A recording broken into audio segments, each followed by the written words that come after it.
What is up, everybody? Shwayze here, and today we're going to give you a quick exterior interior walk around of the all-new 2025 9th generation Toyota Camry.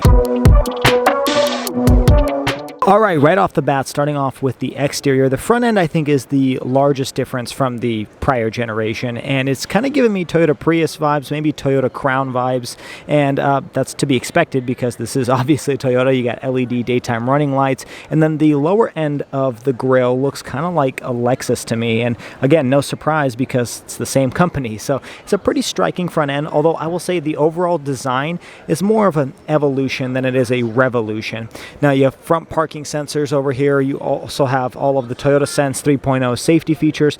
Coming around the side of the vehicle, this looks very similar, I would say, to the 8th generation model. Now this one in particular comes with these 235/45 18-inch wheels, and I like the design here. You got that brushed aluminum with the black. Then coming across the side of the vehicle, you got a pretty sharp body line that extends all the way from front to the back. Now coming across the rear end of the vehicle, you'll notice another pretty large update from the 8th generation model here. You kind of have this stacked tail light design, the XLE badges with the Camry, and then this one has the HEV badge on the back because every single Camry as of 2025 will be a hybrid powertrain. You can no longer get just a straight internal combustion engine. It is only a hybrid powertrain. We'll talk about that when we get under the hood. Now jumping inside of the vehicle, opening this up, it has been updated.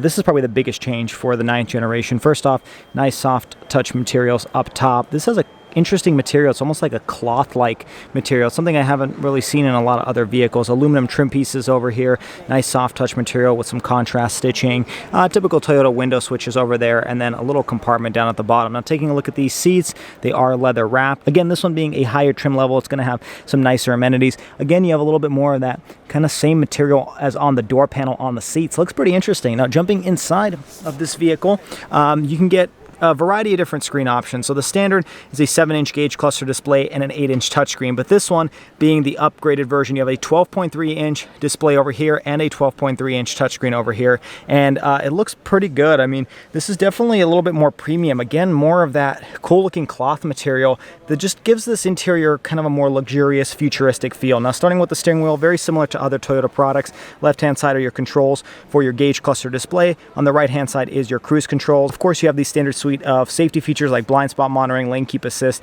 voice activation buttons here, your volume, and then here's your different driving mode buttons. On the left hand side, you can activate your camera, open up your lift gate, adjust the brightness, and then coming across the top over here, this is also all soft touch material. Feels really good in the hands, and then I do like the stripes that go across onto the passenger side.